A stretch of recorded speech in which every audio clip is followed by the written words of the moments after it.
Shift ini membosankan. Jadi saat aku menyerahkan 2 kopi itu ke cewek itu, mau tak mau aku melamun tentang apa yang harus aku makan untuk makan siang. Permisi, kenapa sikapmu seperti itu?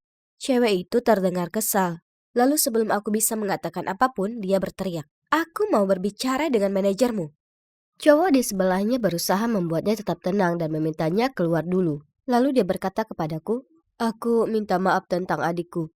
Aku bergumam, tidak apa-apa, sambil menyerahkan kembalian $20 miliknya. Oh, simpan saja. Dia tersenyum, tapi kemudian dia mulai meminta maaf. Mengambil kembaliannya, lalu pergi. Apa yang baru saja terjadi? Aku mengeluarkan ponselku untuk memeriksa wajahku. Oh, bagus. Aku terlihat seperti sedang disengat tawon. Dan semua itu karena aku sedang memikirkan apakah aku harus makan pasta atau sandwich. Sejujurnya, apa yang baru saja terjadi bukanlah hal baru bagiku. Tapi sepertinya tidak pernah separah ini. Izinkan aku mulai dari awal. Jadi, aku Isabel. Aku baru saja lulus SMA dan akan segera menjadi mahasiswa baru di perguruan tinggi. Seingatku, orang tua, teman, dan guruku selalu menanyakan pertanyaan yang sama. Seperti, ada apa? Dan kenapa mukanya panjang? Saat ku bilang aku baik-baik saja, mereka selalu berkata, kamu yakin? Atau, jika ada masalah harus beritahu kami, oke? Itu sangat membuat frustrasi. Dan pernah suatu saat, guruku harus berhenti di tengah pelajaran dan memintaku untuk tidak memandangnya seperti itu. Karena tatapanku membuatnya merasa tidak nyaman. Apa? Aku hanya benar-benar fokus. Kemudian aku akhirnya mengetahui di SMA, saat itu pada hari yang cerah dan normal.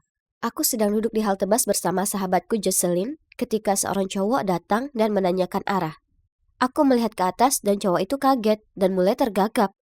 Oh, maaf sudah mengganggumu. Lalu dia pergi dengan tergesa-gesa. Hah? Ini sangat membingungkan. Dia bahkan tidak memberiku kesempatan untuk mengeluarkan sepatah kata pun. Jadi aku menoleh ke Jocelyn dan bertanya apakah dia tahu apa masalah cowok itu. Mungkin itu karena kamu terlihat ingin menendang pantatnya. Lalu dia memberitahuku bagaimana semua orang di sekolah menganggapku sombong. Apa? Itu sungguh konyol. Kenapa mereka menganggapku seperti itu? Aku menanyakan hal ini padanya dan dia mengeluarkan cermin dan mendekatkannya ke wajahku. Nah, lihat sendiri. Aku melihat lebih dalam ke cermin dan ya Tuhan, dia benar. Aku memang terlihat agak marah, tapi aku bersumpah tidak marah, tidak sama sekali. Keesokan harinya, Jocelyn mengirimiku link ke sebuah artikel tentang orang-orang yang memiliki wajah alami pemarah. Dikenal juga dengan resting bitch face, alias RBF. Loh, pantas saja tidak ada yang menyukaiku dan ingin berteman denganku, kecuali Jocelyn. Syukurlah dia melihat melampaui penampilan luarku yang tampak cemberut. Aku ingin masa kuliah menjadi berbeda, jadi aku bertekad untuk mengucapkan selamat tinggal pada Isabel yang sombong, serta menyambut Isabel yang bahagia dan gembira. Aku hanya perlu tersenyum sepanjang waktu. Kedengarannya gampang, ya kan? Jadi di hari pertamaku kuliah, aku masuk ke ruang kuliah bersama senyum terbesar terpampang di wajahku. Kuharap aku terlihat ramah dan tidak seperti kucing menyeramkan dari Alice in Wonderland. Tapi kemudian senyumanku langsung sirna saat aku melihatnya. Dialah orang yang ingin memberi tip kepadaku sebesar $20.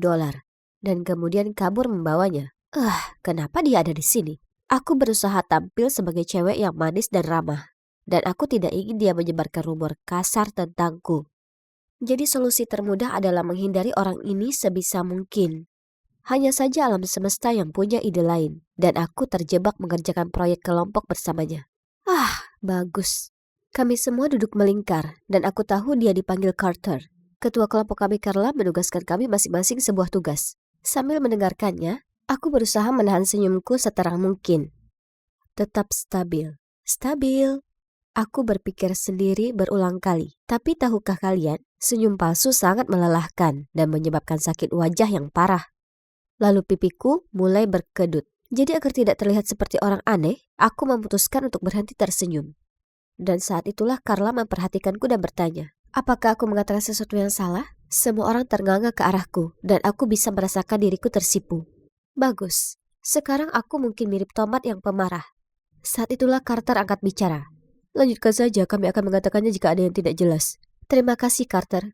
Sekarang aku tahu bagaimana perasaan Lois Lane setelah diselamatkan oleh Superman. Ini terasa lebih intens daripada di film. Dan dia sebenarnya juga lucu. Aku merasa sedikit kecewa setelah pertemuan kelompok Yang ingin aku lakukan hanyalah mendapatkan beberapa teman. Tapi aku sudah memberikan kesan yang salah pada Carla tentang diriku. Aku bukan orang yang suka pesta besar. Tapi mungkin pesta besar mahasiswa baru yang diadakan pada hari Jumat akan menjadi tempat yang baik untuk berteman, bukan? Merasa sedih, aku duduk di bangku samping dekat lapangan olahraga kampus dan hanya melihat ke atas ke langit. Lalu aku melihat Carter bermain sepak bola dengan beberapa cowok. Jadi aku melihatnya bermain sebentar. Mungkin karena pencahayaannya atau fakta bahwa dia terlihat sangat seksi saat berkeringat. Aku tidak bisa mengalihkan pandangan darinya. Mungkin aku harus mencoba berbicara dengannya?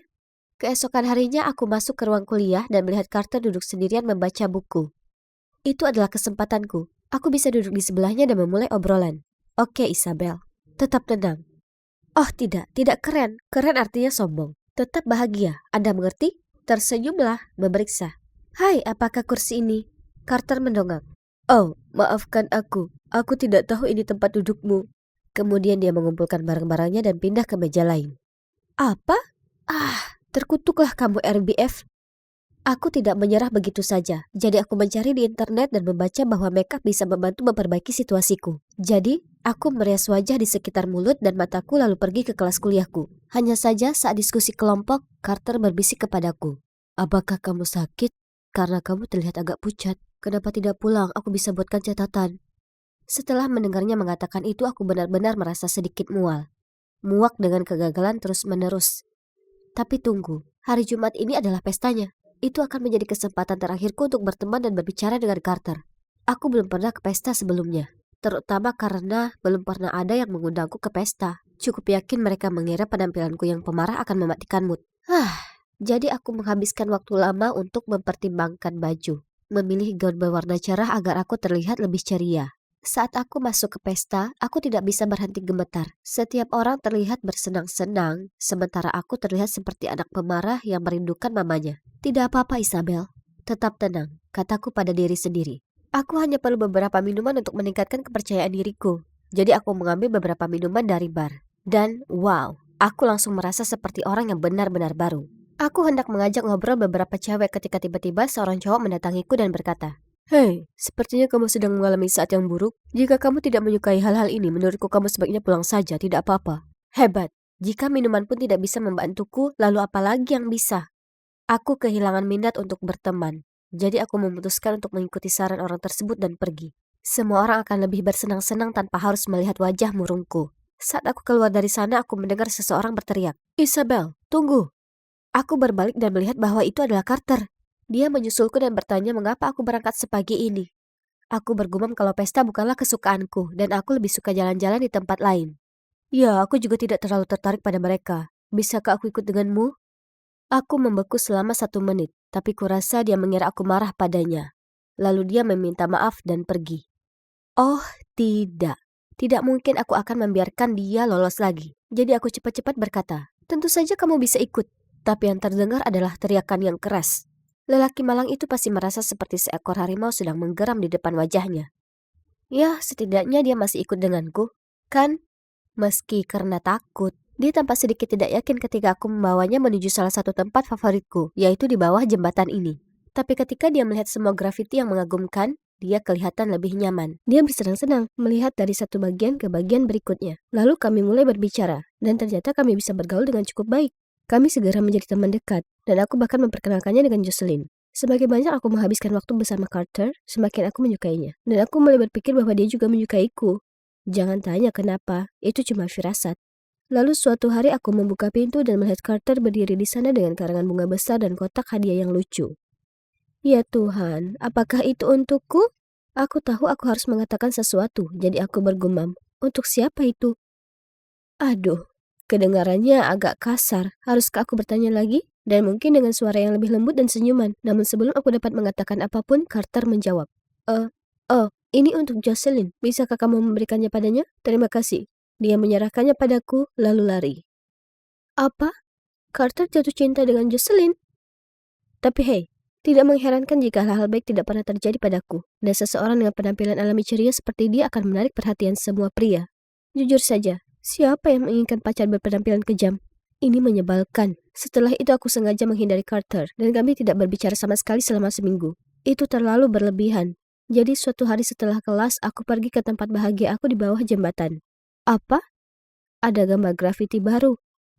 Sangat besar, jelek, dan menurutku itu untukku. Seperti dalam kata-kata kering yang menetes tertulis, "Aku mencintaimu, Isabel." Aku melihatnya dengan mulut ternganga. Apakah ini lelucon seseorang? Kemudian seseorang muncul di sampingku, dan itu adalah Carter. "Ini bukan karya terbaikku, tapi aku sudah mencobanya," katanya malu-malu. Hah? Dia melakukan ini? Tapi kenapa? Kemudian dia melanjutkan. "Bunga dan hadiah itu untukmu. Tadi kupikir kamu kesal. Jadi aku panik dan bilang itu untuk Jocelyn. Jadi setelah itu, aku menelponnya dan mengatakan yang sebenarnya. Dia bilang kamu juga menyukaiku." Itu menjelaskan tatapan aneh yang diberikan Jocelyn padaku. "Aku akan berbicara banyak dengannya nanti." "Kamu tahu aku menggambarnya seminggu yang lalu. Aku mengikutimu setiap hari sepulang kuliah. Bukan dengan cara yang menyeramkan. Aku hanya ingin berada di sini saat kamu pertama kali melihatnya. Dan ya ampun, itu sangat berharga." Lalu dia memberiku senyuman termanis dan menarikku untuk dipeluk. Oh, wow. Cowok ini tahu cara membuat hati seorang cewek meleleh. Dan tahukah kalian? Aku tersenyum dan aku tidak memaksanya. Jadi begitulah, kami jadi resmi pacaran. Ternyata dia tidak peduli apa aku punya RBF atau tidak, karena dia meluangkan waktu untuk mencari tahu siapa diriku yang sebenarnya. Kalian tidak boleh menilai buku dari sampulnya, karena kalian mungkin melewatkan petualangan terbaik yang pernah ada. Jadi, jika cewek atau cowok itu terlihat agak sedih, mungkin kalian tidak boleh menganggap mereka sombong dan pemurung. Tapi, beri mereka kesempatan.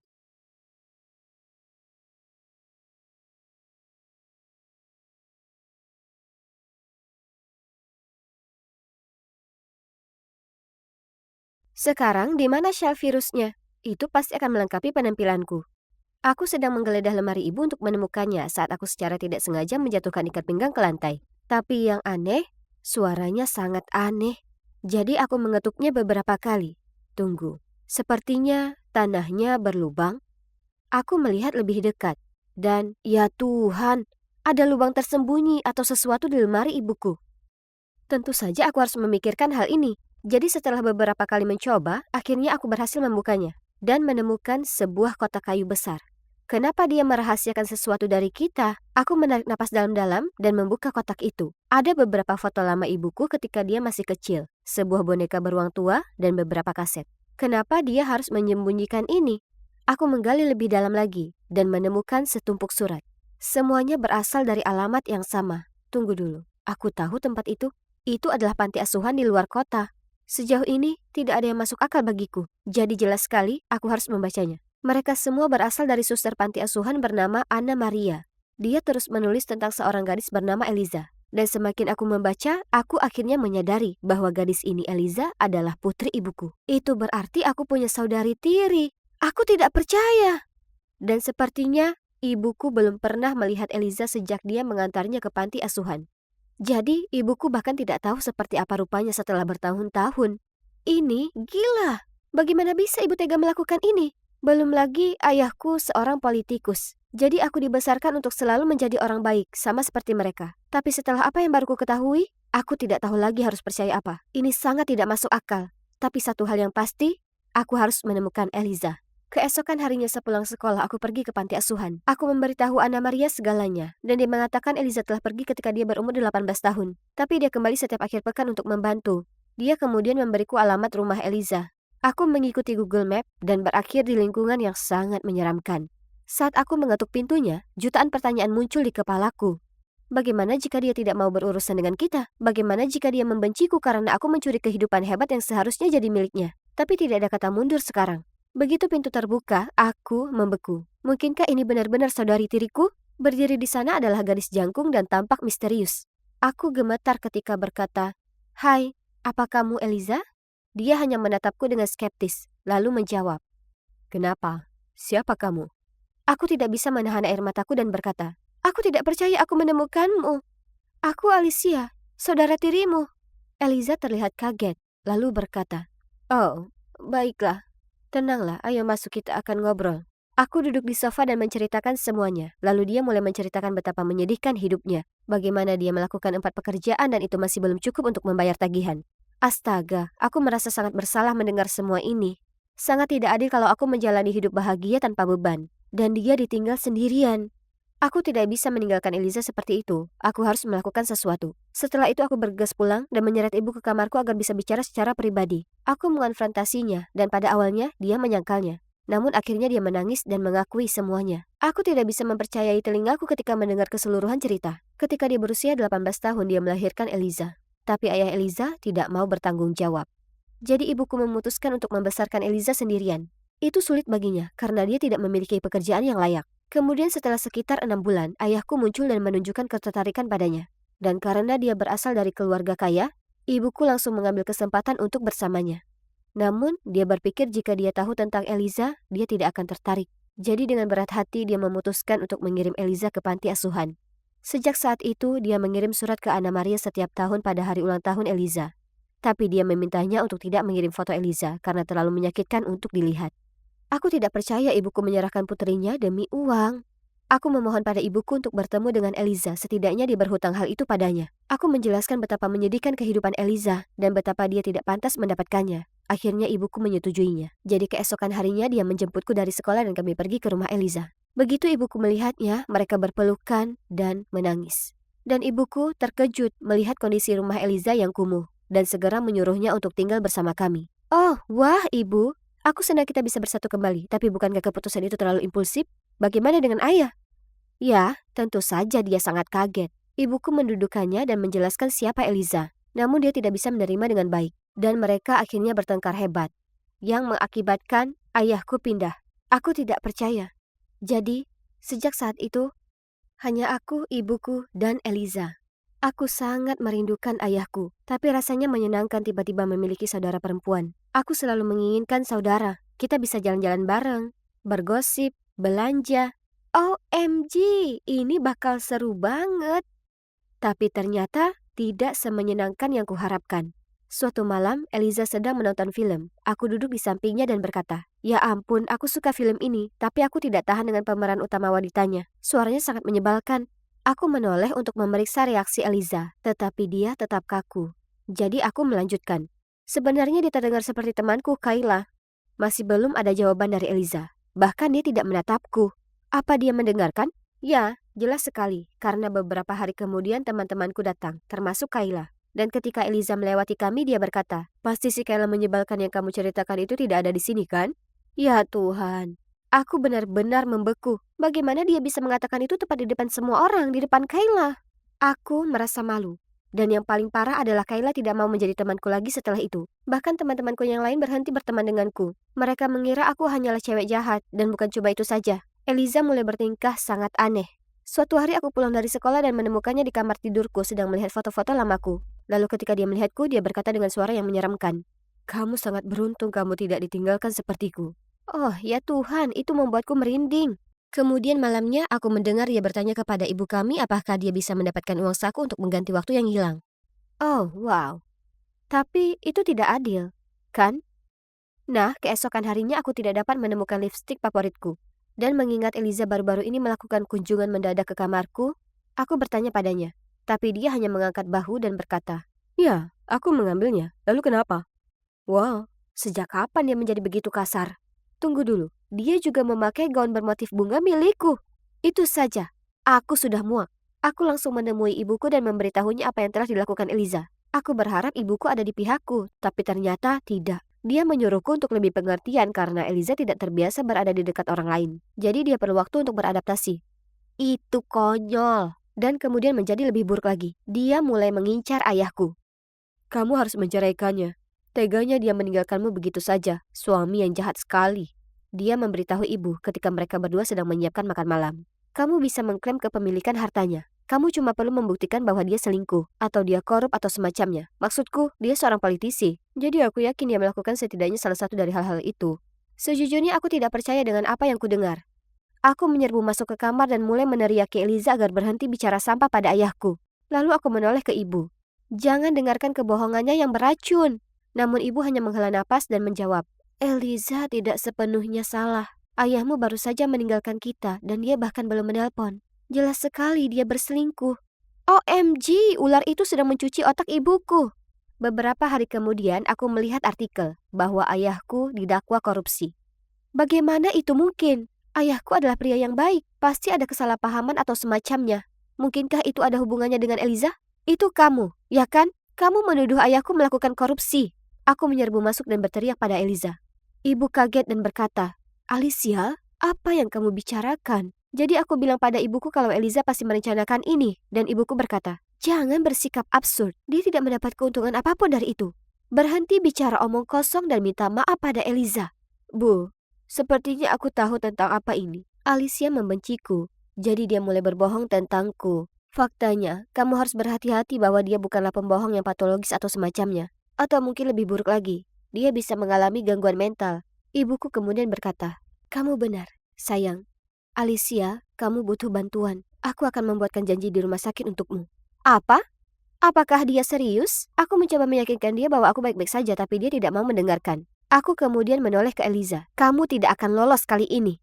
Keesokan harinya ibuku mencoba mengajak aku pergi ke rumah sakit. Namun aku mengunci pintu kamarku dan menolak untuk pergi. Namun tidak butuh waktu lama untuk menemukan kunci cadangan. Dan kali ini dia kembali bersama beberapa pria di sebelahnya untuk membantu menahanku. Aku mencoba yang terbaik untuk membebaskan diri, tetapi tidak ada harapan. Tepat pada saat itu aku mendengar suara ayahku. Lepaskan dia.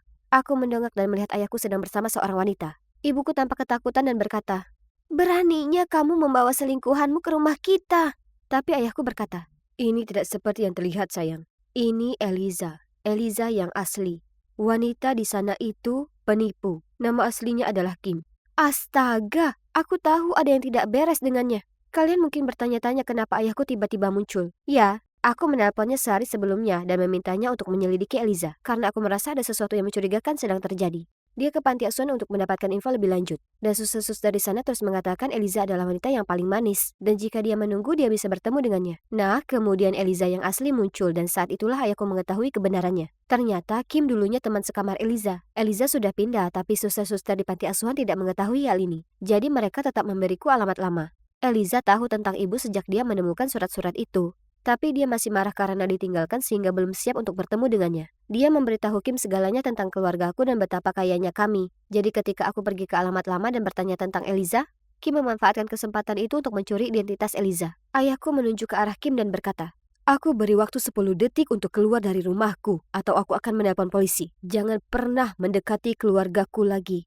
Kim langsung melarikan diri dan kami tidak pernah melihatnya lagi. Adapun Eliza yang asli, itu adalah reuni yang luar biasa. Awalnya tidak berjalan baik, tapi lambat laun Eliza membuka diri terhadap ibuku. Dan tentu saja tuduhan korupsi ayahku dibatalkan setelah dia dinyatakan tidak bersalah. Dia juga memaafkan ibuku dan pulang ke rumah. Eliza sering mengunjungi.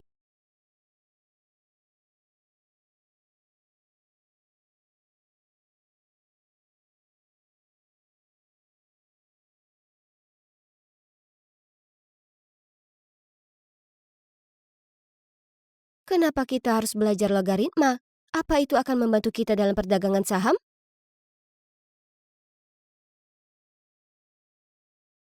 Tentu tidak. Kenapa tiba-tiba menciptakan X lalu memaksa kami untuk mencarinya?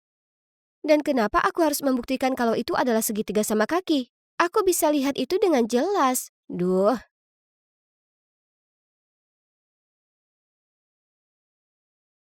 Lalu kuterima lagi sebuah pesan mengatakan, kalian berdua ngomong apa? Baru kusadari ada anak lain yang menyadapnya. Jadi dengan mata masih terpaku pada permainan Candy Crush level 3692, aku coreti lagi. Jangan ikut campur urusanku. Lalu kemudian menyerahkan lembar kerja tanpa melihat. Ahem, tapi urusanmu itu ada di kelasku. Pelan-pelan aku mendongak dan melihat kalau itu adalah guruku. Sial, ketahuan lagi. Melihat ke samping, kulihat Brad dengan wajah bersalahnya. Harusnya dia lebih berhati-hati. Oke, kamu dan kamu keluar. Kalian pasti penasaran bagaimana aku bisa jago sekali berpose seperti ini. Nah, itu karena sudah kulakukan ribuan kali. Dan wanita serius di sebelah sana itu adalah Bu Megan, guru matematikaku. Aku bersumpah dia benar-benar dendam denganku. Oke, biar ku beritahu kalian ceritanya. Di sewaktu-waktu ada seorang gadis yang karena kecelakaan tak terduga dengan bak sampah dan papan skate yang salah posisi, Akhirnya dia sedikit saja datang terlambat untuk ujiannya. Tapi gurunya menolak mengizinkannya masuk dan juga membuatnya gagal. Hah. Ya, gadis itu aku, Lexi. Karena itu, sejak saat itu seterusnya, dia jadi musuh bebuyutanku. Jadi selama penjelasannya yang membosankan, kulemparkan pesawat kertas ke papan yang berisi, Bu, kau salah mengeja aritmatik. Kurasa mengeja itu agak sulit untuk orang yang ahli angka sepertimu. Tak apa kok. Jelas komentarku menyinggungnya, karena di kelas yang sama itu dia memilihku untuk membuat grafik fungsi. Hah, mudah sekali. Jadi ku buat mahakarya yang membuatnya memutar mata, dan seluruh kelas menganggapnya lucu sekali. Dan seperti yang kukira, dia memberiku ceramah panjang soal kelakuanku yang kekanakan dan bahkan mengancam akan menelpon orang tuaku. Uff, ya, semoga sukses dengan itu. Karena selain yang berkaitan bisnis, orang tuaku praktis tak mungkin bisa dihubungi. Lagi pula, aku hanya bercanda. Bu Migan harusnya lebih ceria. Jadi, diam-diam kutempelkan kertas tertulis peluk gratis di punggungnya. Aku sembunyi di balik pohon dan melihat semua orang mengelilinginya. Dia terlihat sangat kebingungan saat dia berusaha melalui mereka tanpa mengetahui apa yang terjadi. Hari-hari yang menyenangkan seperti dulu. Tiba-tiba, Brad menepuk pundakku dan memberitahuku 30 menit berlalu. Dan kami harus kembali ke kelas. Pantatku bahkan belum menyentuh kursi saat ku dengar suara yang menggurui. Tak seharusnya kau bersikap seperti itu. Itu si Faye, kesayangan guru dan cewek caper. Setiap kali ada guru memberi pertanyaan, dia mengacungkan tangan ke atas dan memekik. Saya. Bu Megan menyukainya hanya karena dia selalu tertawa pada leluconnya yang membosankan. Ya memang, mungkin aku tak punya bukti, tapi menurut pengalamanku, Faye jelas tak selugu kelihatannya. Jangan katakan aku ini iri, karena 100% tidak. Kalian mungkin pikir aku benci sekolah, tapi sekolah tetap jauh lebih baik daripada rumahku. Paling tidak sekolah bisa jadi menyenangkan, sementara kehidupan rumahku terdiri dari ibu dan ayah yang terkurung di kantor mereka 24/7. Aku tak ingat kapan terakhir kali salah satu dari mereka masak makan malam. Jadi pesan makanan saja. Jadi, ku kirim pesan ke Ben, pacarku yang super seksi. Dia belajar di Perancis dan dia kembali hari ini. Aku sangat merindukannya. Tapi sayangnya, aku tak bisa menjemputnya di bandara karena tentu saja sekolah. Dan malam ini dia ada pesta keluarga. Tapi kami akan bertemu besok. Yeay! Biarkan aku melihat wajahmu, manis aku merindukanmu.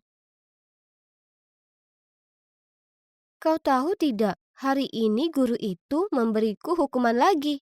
Yang benar saja, dia berurusan dengan orang yang salah ya kan? Pastinya, aku akan membalasnya besok.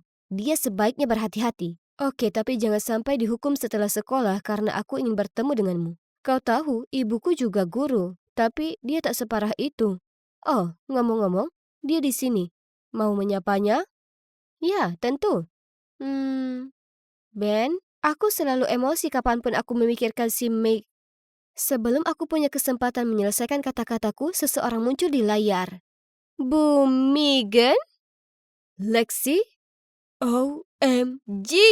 Kami berdua saling menatap dengan mulut ternganga, seolah layarnya terhenti. Beneran! Kemudian saat kukira tak ada yang lebih buruk lagi, tiba-tiba suara yang tak asing memecah keheningan. Oh, Benoit punya pacar? Biar kulihat dia. Hah? Itu? Faye! Oh, nasib. Ini terlalu berat untuk kucerna. Dua musuhku ada di satu frame yang sama.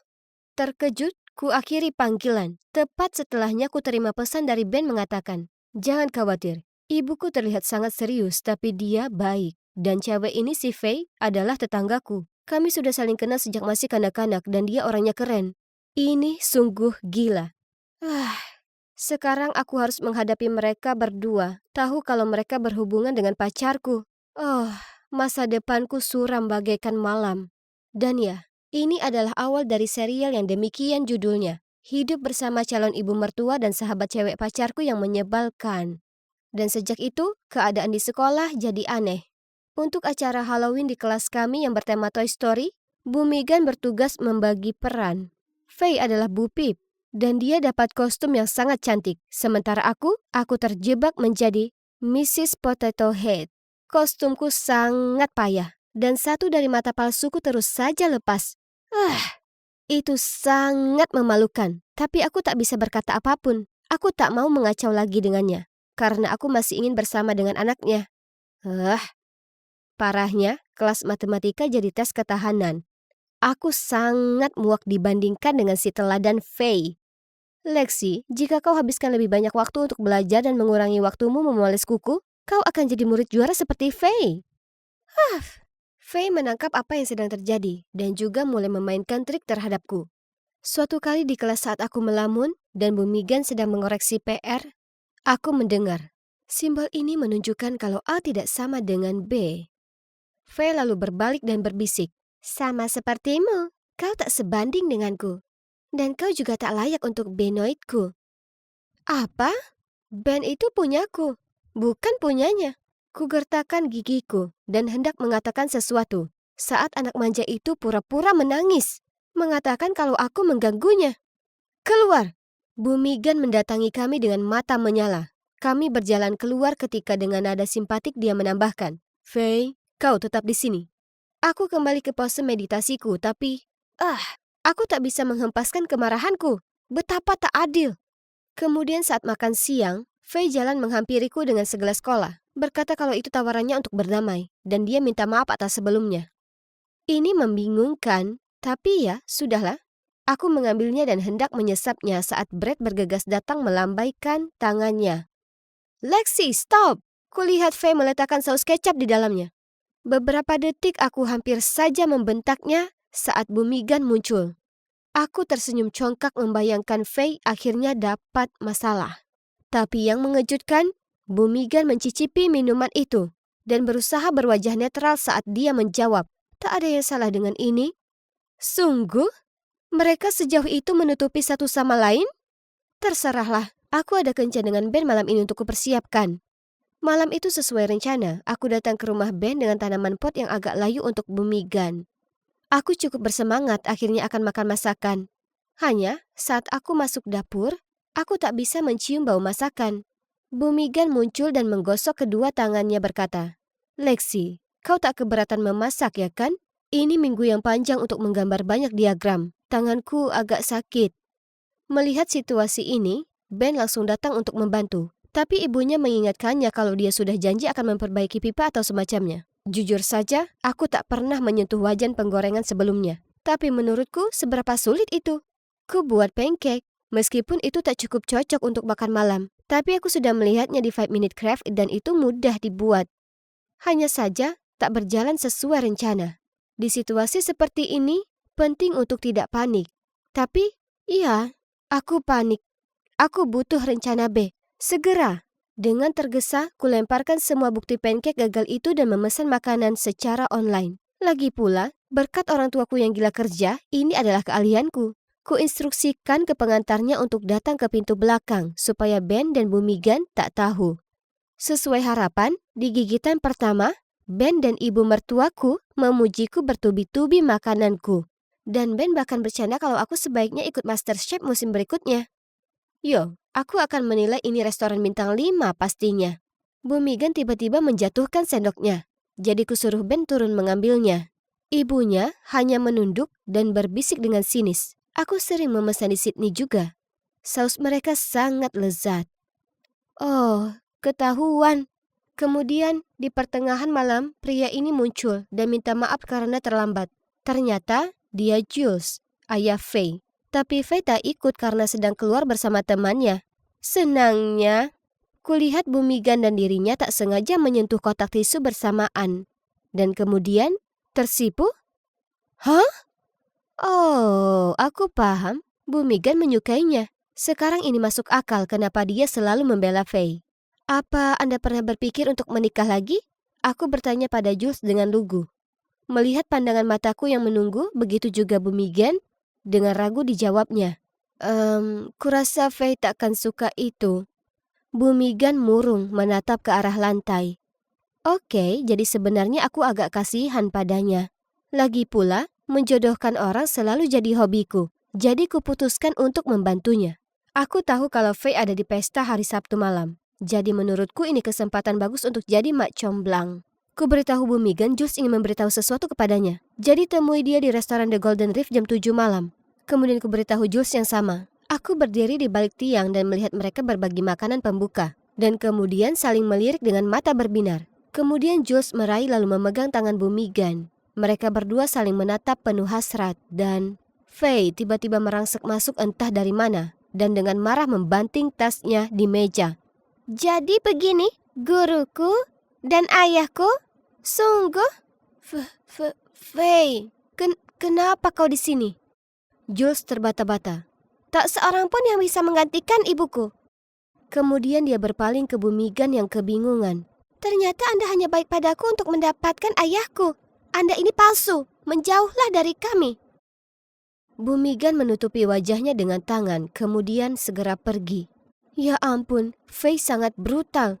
Dan betapapun menjengkelkannya Bu Megan, dia tak pantas diperlakukan seperti itu. Kau! Faye berteriak. Oh, pandangannya jelas ke arahku. Ternyata kau biang di balik semua ini. Menjauhlah dari urusan keluargaku dan mulai pedulikan keluargamu sendiri. Kurasa ini jadinya kurangnya perhatian orang tua ke anak. Aku menatapnya tak bisa berkata-kata. Kalimat itu seharusnya membuatku marah. Tapi entah kenapa, aku hanya merasa sedih dan sangat merasa bersalah. Jadi, hal pertama yang kulakukan di sekolah esoknya, kutelan egoku dan pergi ke kelas Bu Megan, di mana dia tampak terhanyut dalam pikirannya sambil memeriksa PR. Aku terbatuk untuk jernihkan tenggorokan lalu berkata, Bu, saya minta maaf. Jujur saya berusaha untuk membantu, tapi sekarang saya sadar, seharusnya saya mengurusi urusan saya sendiri. Saya juga minta maaf karena sudah nakal di kelas Anda. Dia hanya diam awalnya, lalu menjawab, tak apa, karena aku sudah sadar kalau kamu dan aku tak jauh berbeda. Kita berdua mendapat rintangan dalam menemukan cinta. Kurasa sangat tak mudah mendapat persetujuan dari keluarga pasanganmu ya. Dia tersenyum dan dengan lembut membelai rambutku sebelum melanjutkan. Kamu ini anak yang pintar dan juga baik. Aku selalu tahu kamu bisa lebih baik lagi di kelas. Itu pasti karena aku terlalu keras padamu. Aku juga minta maaf. Aku balas tersenyum padanya, dan di saat itu, kurasa semua konflik kami sebelumnya luruh. Dan kusadari kalau aku tak seharusnya mengabaikan studiku. Sebaliknya, seharusnya aku kerja keras untuk jadi versi terbaik dari diriku. Jadi, dengan banyak kerja keras, aku beranjak dari peringkat terakhir di kelas menuju posisi tertinggi, bahkan mengalahkan Faye. Hah! Ngomong-ngomong soal Faye, dia masih mengabaikanku dan juga Bu Megan, dan tak pernah mengangkat tangan di kelas lagi. Tapi kemudian peristiwa kobaran pelangi di lab kimia mengubah segalanya. Semuanya lari keluar dari sana saat gorden terbakar, kecuali Faye yang ketakutan. Untungnya, Bu Megan bergegas masuk untuk menyelamatkannya tepat waktu dan menyelimuti Faye dengan jaketnya sambil menuntunnya ke tempat aman. Setelahnya, Faye menyadari kalau Bu Megan adalah orang yang baik, yang peduli baik dengan dirinya maupun Jules. Jadi, dengan mata yang kabur, Faye sesegukan. Terima kasih banyak dan maafkan aku. Aku terlalu kekanakan. Tolong maafkan aku. Beberapa bulan kemudian. Jadi, ya, kalian lihat rencana Mak Comblangku berhasil. Dan sekarang aku punya keluarga kedua yang besar sekali. Tapi kalian tahu hal terbaiknya? Yaitu, aku tak perlu lagi harus pesan makanan online. Karena aku akan berada di sini dan ibu mertuaku akan memasak untukku.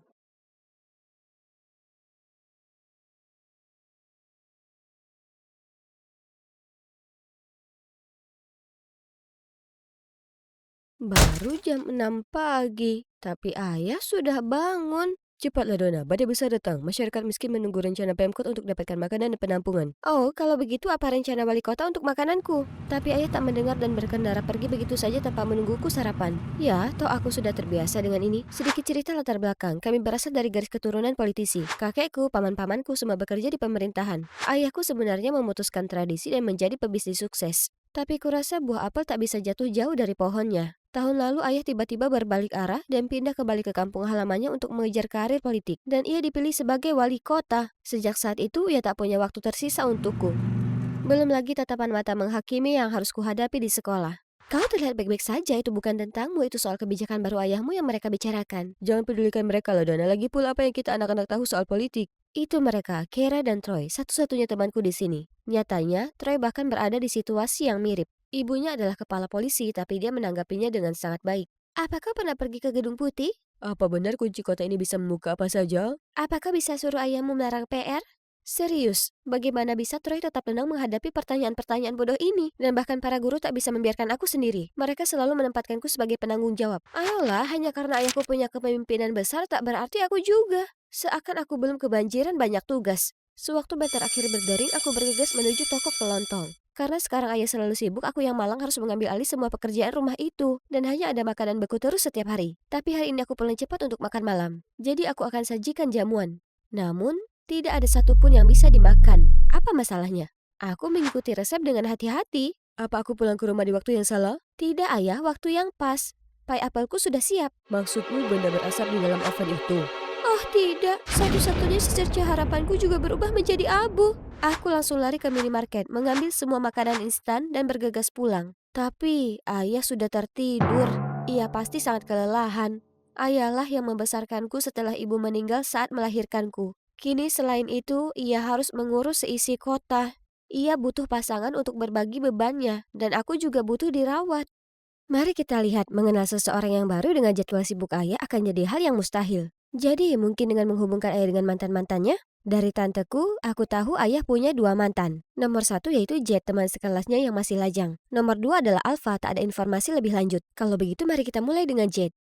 Besoknya, aku langsung beritahu Troy dan Kira rencana besarku. Jade, tanteku itu?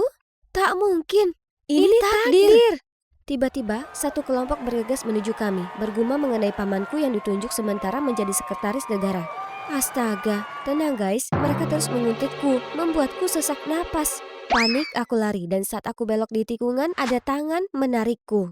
Tenang, kau aman dari kerumunan gila itu sekarang. Terima kasih, tapi kenapa kau membantuku? Aku pernah di posisimu, aku tahu apa yang sedang kau hadapi. Begitu saja, kudapati diriku nyaman curhat segala sesuatu kepadanya. Itu pasti berat untukmu keluarga dengan 2 orang. Itulah kenapa aku akan mencarikannya seorang istri. Oh, kalau begitu semoga berhasil manis. Aku harus pergi sekarang. Sungguh wanita yang menyenangkan, andai semua orang bisa sepertinya. Dengan bantuan Kira, menyiapkan kencan untuk ayah dan Jet mudah sekali. Kami berdua menyeret mereka ke restoran yang sama, kemudian mengisyaratkan beberapa momen perjodohan yang klise. Aku dan Kira segera pamit dan memantau semua dari kejauhan. Mereka tampak bersenang-senang, tapi saat kami condong mendekat, hah? Inflasi? Keamanan pangan? Epidemi obesitas? Selama ini mereka membicarakan masalah politik? Ayah, itulah tepatnya kenapa kau melajang. Di perjalanan pulang aku terus menyebutkan Jet. Tapi ayah acuh tak acuh dan mengubah topik pembicaraan ke rapatnya. Satu rapat lagi dalam 30 menit. Aku harus tinggal di rumah sendiri malam ini. Saat dia mengantarku pulang, dia menambahkan, carilah pacar sendiri terlebih dahulu sebelum mencoba menjodohkanku. Menyebalkan. Aku kemudian menelpon Kiara untuk memberitahunya kalau rencana perjodohan kita telah gagal, tapi butuh waktu baginya menerima. Kau terlalu mudah menyerah, apa karena kau tak suka tanteku? Bukan Kiara, itu karena aku kenal ayahku, dan jika dia berkata tidak, ya tidak. Oke, sekarang rencana B, Alpha. Aku menggali pencarian dan menemukan lingkungan tempat di mana dia tinggal. Aku akan pergi ke sana besok. Jadi disinilah aku sekarang, benar-benar tersesat. Kecuali, bukankah itu wanita yang membantuku di sekolah? Aku segera mendekat dan berterima kasih padanya untuk tempo hari, tapi dia sepertinya agak tidak senang. Setelah membujuk lama, dia akhirnya memberitahuku penyebab kesedihannya. Kisah cinta yang tragis. Keluarganya semua politisi, jadi mereka tak bisa terima orang biasa sepertiku. Aku turut sedih, tapi aku yakin kau bisa temukan yang lebih baik. Dia menggelengkan kepala, mengatakan kalau dia baru saja kembali ke kota dan masih lajang. Hal itu membuatnya mengenang masa lalu yang indah, tapi sayangnya dia bertemu dengan orang lain. Tunggu dulu, apa itu foto kalian berdua? Boleh kulihat? Ditunjukkannya padaku, persis seperti dugaanku. Itu ayahku. Jadi, kau Alpha? Ya, tapi bagaimana kau tahu? Karena kau mantan ayahku, persis yang sedang kucari. Aku memekik gembira, tapi anehnya dia menangis lebih keras. Kemudian memelukku. Jika itu ayahmu, maka Ladonna, aku tak hanya mantan pacarnya, aku ini ibumu. Tunggu, apalagi sekarang? Jadi, mereka saling mencintai meskipun keluarga ayah tak setuju. Tapi saat aku dilahirkan, mereka bahkan lebih marah lagi dan mendepaknya. Tapi selama ini, kukira ibuku yang malang tak lagi ada di dunia ini. Reuni kami terputus oleh telepon dari ayah. Aku ingin tanya padanya semua segera, tapi ibu beri sinyal untuk tak melakukannya. Sayang, jangan bilang Robert dulu. Tentu saja aku menantikan reuni keluarga kita. Tapi aku belum siap bertemu dengannya dan mungkin begitu juga dia. akan canggung untuknya dan wanita yang dia temui. Jangan khawatir, Bu. Tak ada apa-apa di antara mereka. Satu-satunya wanita untuknya adalah ibu. Ada ibu di sampingku membuat hidupku lebih baik. Dia wanita pebisnis sukses tapi masih mengesampingkan pekerjaan untuk menghabiskan waktu bersamaku. Kami pergi piknik, belanja, dan nonton film bersama. Dan masakannya adalah yang terbaik. Kulahap iga bakar itu dalam sekejap. Itu ribuan kali lebih enak daripada makanan beku. Saat berada di dekatnya, aku bisa jadi diri sendiri tanpa khawatir pandangan publik. Kuharap aku bisa bolos setiap hari untuk tetap berada di rumah dengan ibu seperti ini. Tapi tak semudah itu. Di sekolah, dengan bersemangat kuceritakan ke Keira dan Troy tentang tamasyaku yang menyenangkan dengan ibu. Tapi mereka terlihat agak tak tertarik. Biarlah, ibu akan menjemputku nanti dan kami akan bersenang-senang. Tiba-tiba pembicaraannya ramai dari meja lain membuyarkan lamunanku. Kucingku makan lebih cepat darinya. Memang putri kita yang anggun. Guys, jangan terkecoh. Dia sebenarnya anak nakal yang selalu bolos kelas. Punya ayah wali kota sangatlah beruntung. Kalau kita yang lakukan itu, kita akan langsung didepak. Para cewek jahat itu selalu punya hal buruk untuk dikatakan. Aku datangi mereka untuk menyelesaikan masalah ini sekali untuk selamanya, tapi kata-kata ayahku bergema di benakku. Ladonna, semua orang menilaiku berdasarkan perilakumu. Baiklah. Mereka benar. Ladonna, kau sering sekali absen akhir-akhir ini. Aku hanya ingin berada bersama ibuku. Ibu yang baik tak akan pernah menyuruh putrinya untuk bolos kelas. Pikirkan itu. Pasti ada alasan kenapa seluruh keluargamu menentangnya. Apa yang kalian tahu? Merekalah yang jahat tanpa alasan memandang rendah padanya. Kalau begitu kenapa ayahmu tetap berhubungan dengan tanteku, tapi memutuskan hubungan dengannya? Jadi Kiara masih kesal bahwa ayahku dan tantenya tak jadi berhubungan? Betapa piciknya. Aku berjalan pergi, tapi Troy berlari mengejarku. Kiara hanya khawatir tentangmu. Lagi pula kau tinggal di kota yang sama dengan ibumu sekarang. Kau akan punya banyak waktu dengannya, jadi jangan membolos lagi, oke? Ini aku sudah tandai bagian-bagian yang penting yang kami pelajari selama kau absen. Troy selalu bersikap lembut padaku. Dia benar, aku punya banyak waktu untuk ibu, tapi kami tak bisa terus sembunyi-sembunyi seperti ini. Orang tuaku sebaiknya segera berkumpul kembali. Aku ingat cerita bagaimana ayah dan ibu pertama bertemu dan aku mendapat ide. Ada hal penting apa sampai kau harus datang ke sini di cuaca begini? Aku janji untuk membantu teman. Tolong berhenti di sini dan tunggulah aku. Teman yang kubantu tak lain adalah ibu. Kemudian aku menunggu sebentar sebelum menyuruh ayah membawakanku payung karena hujan deras. Sekarang giliranmu, dapatkan dia, Bu. Dan seperti itulah, adegan romantis di beberapa tahun yang lalu diperagakan kembali tepat di depan mataku. Ibuku basah kuyup, berlari menerobos hujan dan menabrak ayahku. Ayahku menunduk untuk membantunya berdiri, menatap matanya, dan menjatuhkannya ke tanah. Aku masih kaget saat ayah segera menuju arahku dan menyeretku kembali ke mobil. Bagaimana kau kenal wanita itu? Aku bertanya ke sekitar. Hentikan saja, jangan pernah temui dia lagi, paham? Reaksinya yang ekstrim merupakan bukti kalau ibu sungguhan berarti. Mereka pasti akan kembali bersama segera karena mereka memilikiku. Ikatan spesial mereka. Malam itu aku menelpon ibu. Ibu pasti sangat sedih. Tak apa sayang, aku sudah terbiasa dengan itu. Keluarga ayahmu. Biarlah, ulang tahunmu segera tiba. Ladonna, kau ingin hadiah apa? Aku hanya ingin ibu bersamaku. Ya sayang, andai kita bisa merayakannya sebagai sebuah keluarga. Itu dia, aku bersikeras ayah mengadakan pesta ulang tahun yang meriah untukku. Kuundang semua temanku dan kenalanku. Saat pestanya dimulai, aku naik ke panggung dan berterima kasih ke semua orang karena sudah datang. Yang terakhir, terima kasih untuk orang-orang yang membawaku lahir ke dunia ini. Ayah, ibu, silakan bergabung denganku. Aku percaya kalian semua sudah kenal ayahku, tapi ibuku, Alpha Garrix. Kerumunan mulai bicara dan menunjuk. Sekarang ayah harus mengakuinya. Tolong, ini salah paham. Nona Garrick di sini hanya teman lama, dan sepertinya dia jadi akrab sekali dengan putriku, yang mana sungguh mengagumkan. Mari bersulang untuk ulang tahun putri kecil kita. Sulit dipercaya, dia berkomitmen penuh untuk mengabaikannya. Saat para tamu undangan sibuk mengobrol, ayah menarikku ke sebuah ruangan. Ayah tak berhak untuk marah di sini. Teman lama, ayah benar-benar pembohong. Alpha adalah ibuku. Bukan, dia wanita materialistis. Dengar, tak ada waktu sekarang. Kapan ayah pernah punya waktu untukku? Ayah hanya menghela nafas, minta maaf kemudian duduk untuk memberitahuku bahwa dulu saat awal dia memulai bisnisnya gagal, tapi dia tak mau minta bantuan ke keluarganya. Ibu mencacinya, mengatakan dia pecundang bodoh yang tak mau manfaatkan kekuatan keluarganya. Tak bisa mengubah pendiriannya, ibu pergi setelah aku lahir. Tidak, bukan hanya itu saja. Aku minta maaf Robert, aku seharusnya tak muncul ke sini. Ini kesalahanku. Ibu tiba-tiba pingsan. Panik, aku dan ayah membawanya ke tempat tidur. Malam itu, terus ku periksa ibu, lalu tertidur di sampingnya. Aku terbangun karena notifikasi ponselku, jadi dengan cepat aku keluar untuk memeriksa tanpa membangunkan ibu. Oh astaga, ratusan artikel mengenai ayahku muncul. Foto lamanya dengan Jet dan dengan ibuku ada di semua berita. Pers mengatakan kalau ayah serigala berbulu domba. Ayah dibombardir panggilan telepon dari lusinan saluran berita. Itu dia, hanya Alfa yang punya foto-foto ini. Ayah, dengar, bagaimana mungkin orang serapu itu bisa lakukan sesuatu? Tiba-tiba, kulihat ada sosok yang berada di pintu kamar ibuku. Aku dan ayah berjinjit untuk menangkapnya. Aha, kena kau. Hah? Kiera? Kiera menyatakan kalau ibuku sangat mencurigakan, jadi dia harus mengawasinya. Aku bersumpah dia berpura-pura, ku dengar dari telepon barusan. Cukup, Kiera, kau sudah kelewat batas kali ini. Aku tak mau teman yang picik, pergilah. Kiara tak mengatakan apa-apa lagi dan hanya pergi. Begitu juga ayah. Demo di jalan nomor 4 masih berlangsung? Baiklah, aku datang. Selalu kerja, kerja, kerja. Apa semua orang asing itu lebih penting baginya daripada istri dan anaknya?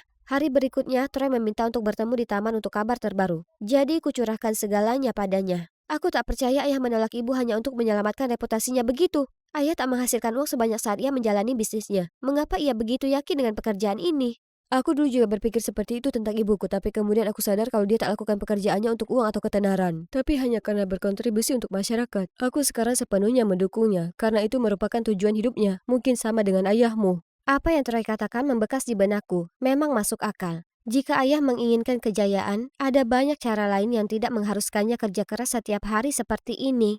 Troy selalu pengertian terhadap ibunya, sedangkan aku tak pernah kudukung ayah saat ia harus membagi waktu antara pekerjaannya dan aku.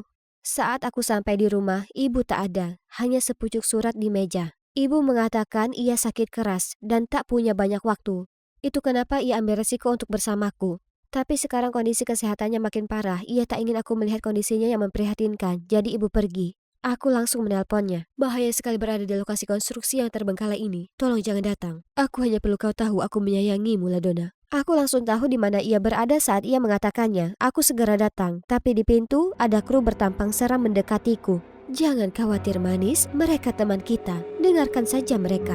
Mereka tak buang-buang waktu mengikatku lalu menelpon ayah. Segera saat ayah tiba, ibu menyudahi aktingnya. Ternyata dia berencana mendekatiku setelah tahu ayah terpilih menjadi wali kota. Keinginannya untuk kembali bersama kami hanyalah untuk memperalat ayah. Tapi tak berhasil pada ayah, jadi ia nekat bertindak sejauh ini.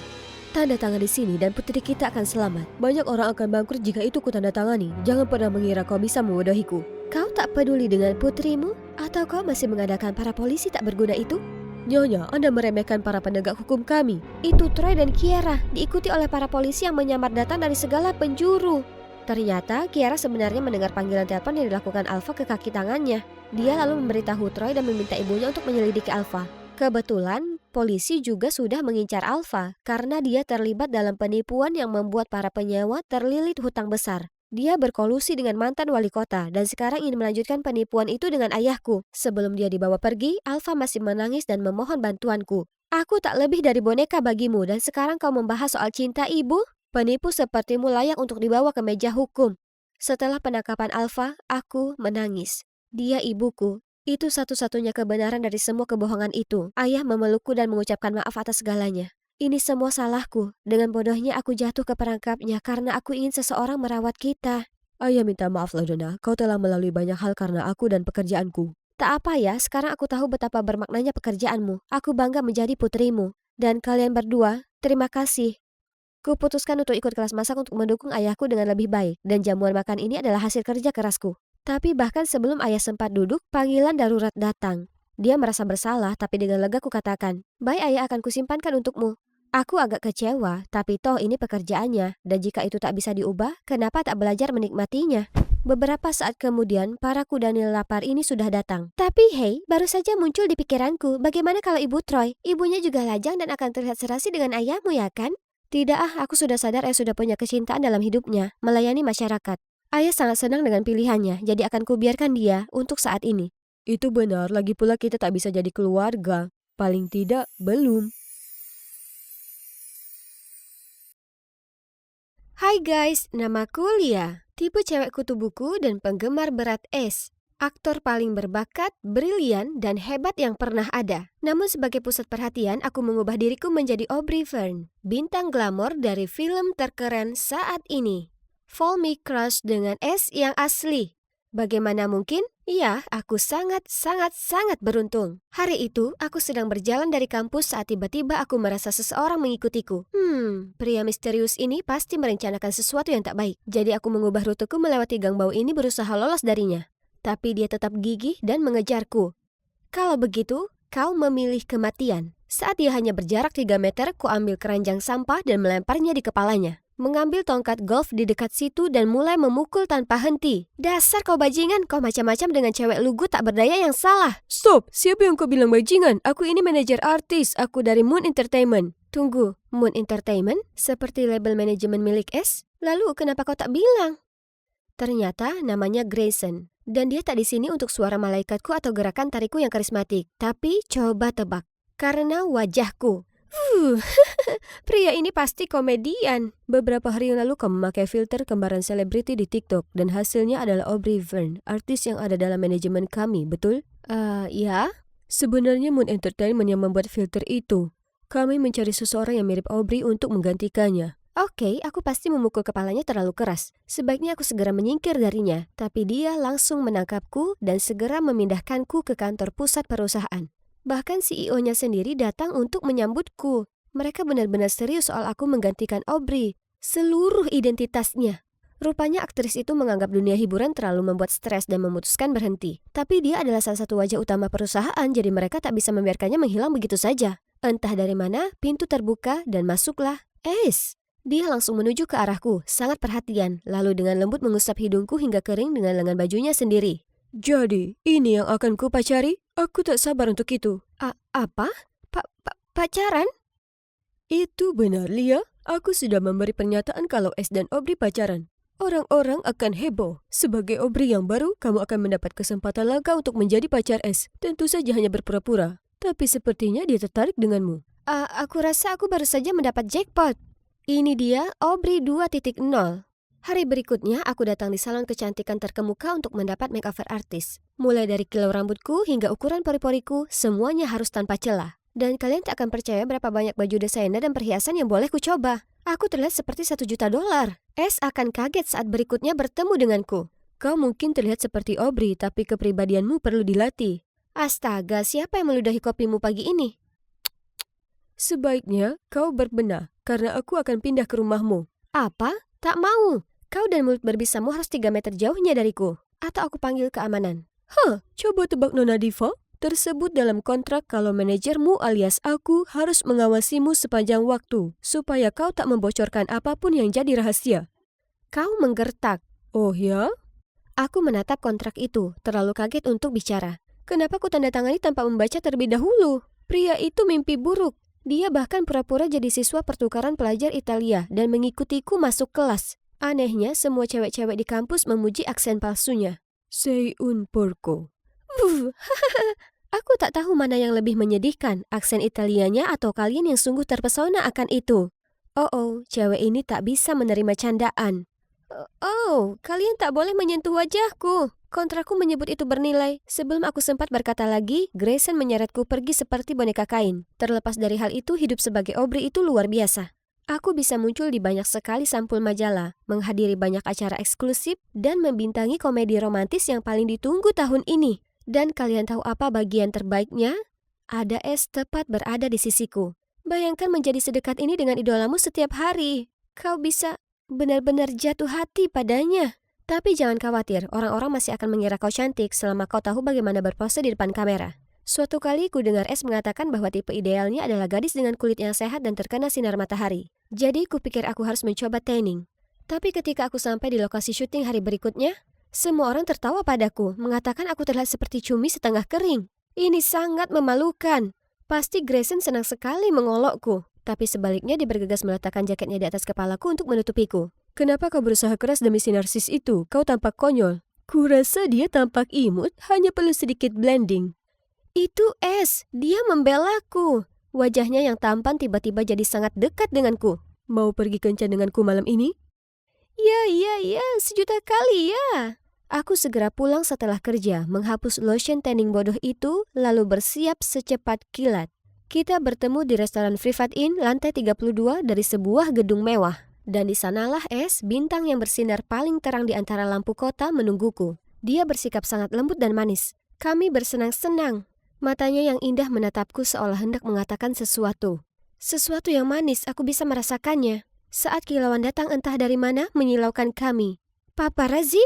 Bagaimana bisa ke sini? Aubrey, apa ini benar kau di foto itu?